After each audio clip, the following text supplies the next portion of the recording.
Existem monumentos que desafiam o tempo e desafiam a lógica, criados por mãos humanas, mas com precisão e propósito que ainda hoje confundem engenheiros e arqueólogos.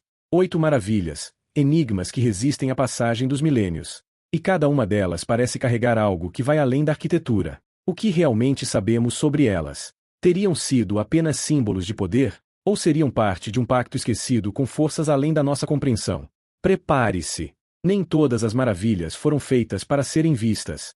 Em 8º lugar, a Grande Pirâmide de Gizé, com mais de 2.300.000 blocos de calcário, alguns pesando até 80 toneladas.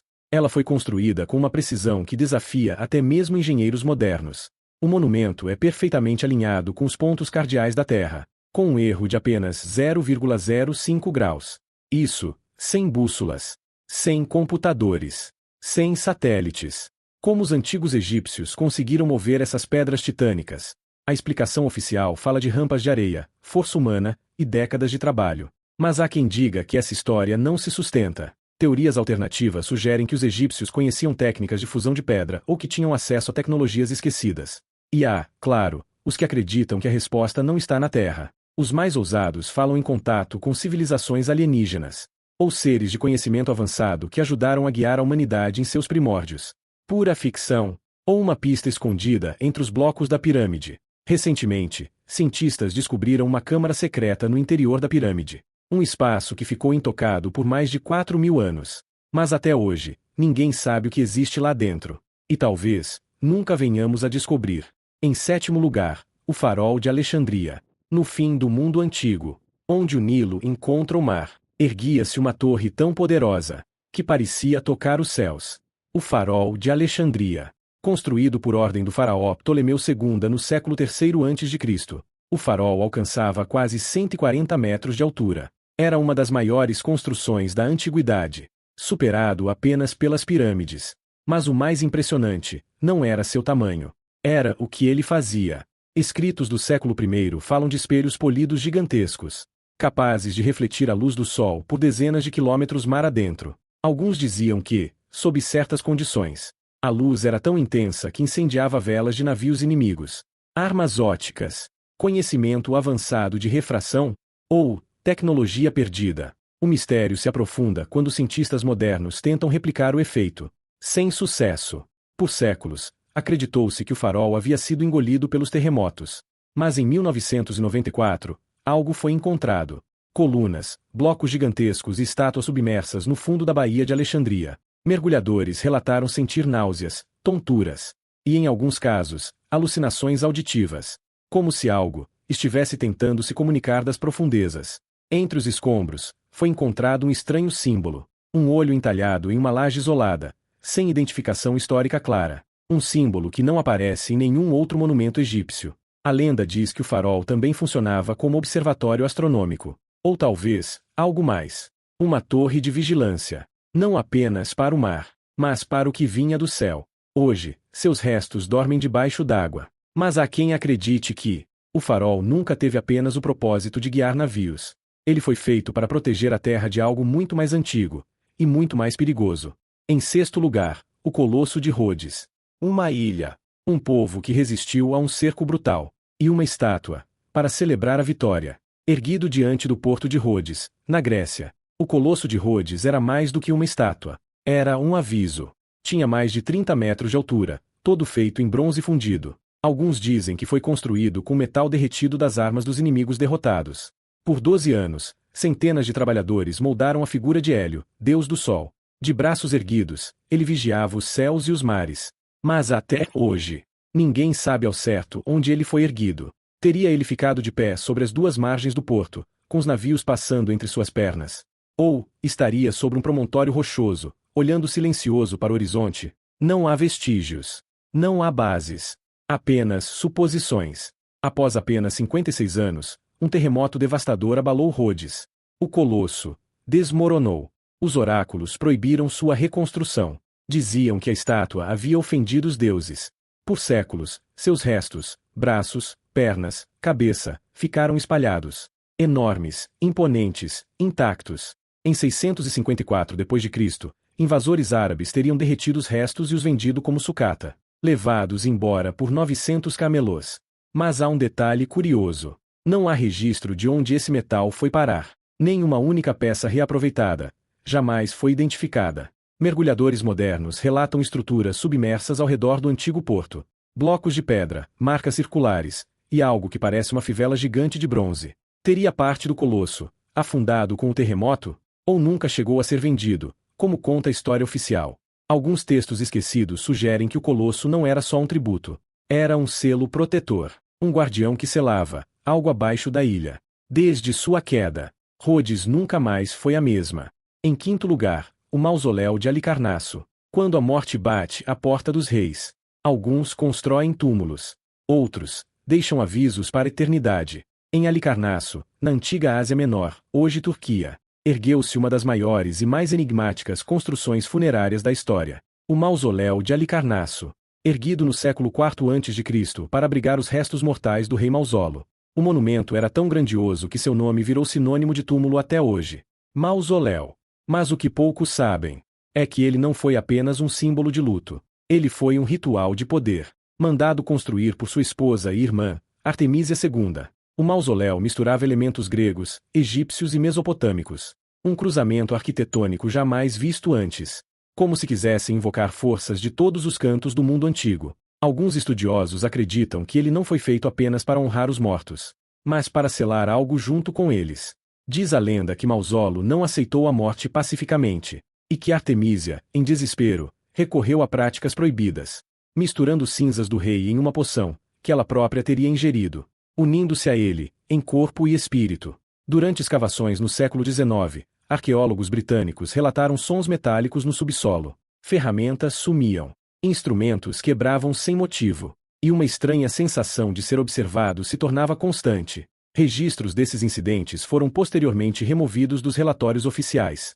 Embaixo do mausoléu, haveria uma câmara secreta, ainda não encontrada. Um espaço descrito em textos antigos como a prisão do Eco Sombrio. Alguns acreditam que Mausolo nunca foi enterrado ali, mas sim, trancado. Hoje, as pedras do mausoléu estão espalhadas, algumas usadas até na construção de castelos europeus. Mas os antigos alertavam: dividir as pedras de um selo é liberar aquilo que ele guardava. Mausolo buscava eternidade. E talvez tenha conseguido. Em quarto lugar, o Templo de Ártemis. Antes de igrejas, antes de catedrais, havia templos tão sagrados que até seus inimigos se ajoelhavam diante deles. Em Éfeso, na antiga Anatólia, foi erguido um desses lugares, o Templo de Ártemis, dedicado à deusa da caça, da lua e dos mistérios femininos. O templo era tão vasto que foi descrito como mais esplêndido que o próprio Olimpo. Mas sua história é marcada por fogo, sombras e sumiços. Em 356 a.C., o templo foi incendiado por um homem chamado Heróstrato, que admitiu o crime apenas para se tornar imortal pela destruição. Mas há quem diga que ele não agiu sozinho. Testemunhas relatam vozes sussurrando antes do fogo, e uma figura envolta em pano negro deixando o local momentos antes das chamas começarem. A imagem da deusa no templo não seguia o padrão grego tradicional. Em vez da jovem arqueira, Ártemis em Éfeso era retratada com dezenas de seios, ou ovos, ou bolsas de magia. Alguns estudiosos acreditam que ali não era adorada a Ártemis, mas uma entidade mais antiga, anterior ao panteão helênico. Inscrições encontradas sob o templo falam de ritos noturnos, realizados por sacerdotisas que não podiam ser vistas sob a luz do dia, e de uma sala subterrânea que nunca foi encontrada, conhecida como a Matriz de Prata. Hoje, do templo que já foi maior que o Partenon de Atenas, resta apenas uma única coluna solitária. Mas há quem diga que, nas noites de lua nova, luzes estranhas dançam sobre as águas ao redor do templo, como se o espírito da deusa ainda estivesse presente. O templo foi destruído, reconstruído, e novamente destruído. Mas Ártemis nunca foi esquecida, talvez porque nunca se foi. Em terceiro lugar, a estátua de Zeus em Olímpia. Em uma época onde os homens acreditavam que os deuses caminhavam entre eles, um deles teve o rosto esculpido, não em pedra, mas em ouro e marfim. A estátua de Zeus em Olímpia, criada pelo lendário escultor Fídias por volta de 435 a.C. A estátua retratava Zeus não como um pai benevolente, mas como um rei implacável, dominante, absoluto, sentado em seu trono, com cetro em uma mão e a deusa da vitória na outra. Ele parecia observar não apenas os Jogos Olímpicos, mas o destino da própria humanidade. Os antigos diziam que, ao entrar no templo, sentia-se uma presença, uma energia que fazia o coração disparar, e os joelhos cederem. Se Zeus quisesse levantar-se, dizia-se, o teto do templo seria arrancado dos céus. Fídias, o escultor, foi acusado de blasfêmia. Diziam que ele escondeu inscrições secretas dentro da estátua, fórmulas, nomes, chamados, e que nos últimos dias de sua vida, ele afirmava ouvir a estátua falar com ele à noite. A estátua foi transportada para Constantinopla séculos depois, onde teria sido destruída em um incêndio misterioso. Mas há algo estranho. Nenhum fragmento foi jamais encontrado, nenhum traço de ouro, nem mesmo a base de marfim, como se a estátua tivesse desaparecido. Teorias modernas falam de sociedades secretas, que acreditam que a estátua de Zeus foi desmontada peça por peça, e guardada por gerações, esperando a hora de ser reerguida. Porque, para alguns, Zeus não era apenas uma imagem, era um canal, um trono para algo que pode voltar a reinar. Em segundo lugar, a Grande Muralha da China, uma serpente de pedra que se estende por mais de 21.000 quilômetros, a maior construção já feita pela humanidade. Um monumento erguido não apenas com tijolos, mas com suor, ossos e sangue. Acredita-se que mais de 1 milhão de pessoas morreram durante sua construção. Muitas foram enterradas ali mesmo, dentro da própria muralha. Alguns camponeses locais se recusam a andar por certos trechos à noite. Eles dizem ouvir vozes, gemidos e batidas vindas de dentro das pedras. A construção começou por volta do século VII a.C., mas foi a dinastia Qin, sob o imperador Qin Shi Huang, que deu início ao projeto em escala colossal. O mesmo imperador que mandou erguer o exército de terracota também foi obcecado com a imortalidade. Em regiões remotas, há relatos de túneis selados com marcas de escrita antiga,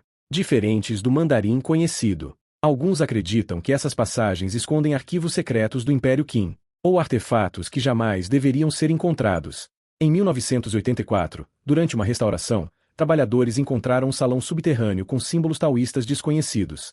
Mas o local foi rapidamente fechado, e o governo chinês nunca divulgou o que havia lá dentro. Nenhuma imagem, nenhum relatório, apenas silêncio. Lendas locais falam dos guardiões da muralha. Soldados que morreram defendendo as fronteiras, mas cujas almas nunca descansaram. Dizem que em certas noites, tochas aparecem acesas nos postos de vigia abandonados, e vozes ecoam como se alguém ainda estivesse patrulhando. A Grande Muralha da China não é apenas uma fronteira física, mas talvez uma fronteira entre o passado e algo que ainda tenta se manter escondido. Algo que não deveria ser cruzado. Em primeiro lugar, os Jardins Suspensos da Babilônia. Um palácio que flutuava sobre o deserto. Um paraíso feito pelo homem. Ou, uma miragem que jamais existiu. Os Jardins Suspensos da Babilônia são, talvez, a mais misteriosa das 7 maravilhas do mundo antigo. Dizem que foram construídos pelo rei Nabucodonosor II, por amor à sua esposa, Amitis, que sentia falta das montanhas verdes de sua terra natal. Mas essa história vem de séculos depois. Escrita por historiadores gregos, nenhum deles os viu. E nos próprios registros da Babilônia, não há uma única menção direta aos jardins. Escavações na antiga Babilônia revelaram templos, muros e palácios. Mas nada que se pareça com jardins suspensos. Alguns acreditam que eles sequer foram construídos ali. Outros dizem que foram apagados da história propositalmente. Por quê? Um documento perdido, traduzido apenas parcialmente, descreve um caminho de água para as estrelas. E menciona um sistema de irrigação com engrenagens nunca antes vistas. Seriam jardins, mais do que decoração? Um centro de rituais, onde plantas raras e substâncias sagradas seriam usadas em cerimônias de expansão da consciência. Relatórios não publicados de arqueólogos do século XIX falam de inscrições que descreviam seres híbridos, e uma escadaria que não levava a lugar algum, apenas para cima. Os documentos foram recolhidos e arquivados. Nunca mais foram vistos. Talvez os jardins da Babilônia nunca tenham existido no chão. Talvez estivessem em outro lugar, em outra realidade. Suspensos não no ar, mas entre mundos. E aí, gostou do vídeo? Então já deixa o seu like, comenta aqui embaixo o que achou e se inscreve no canal para não perder os próximos conteúdos. Ah, e ative o sininho para ser notificado das nossas novas postagens. Te vejo no próximo vídeo.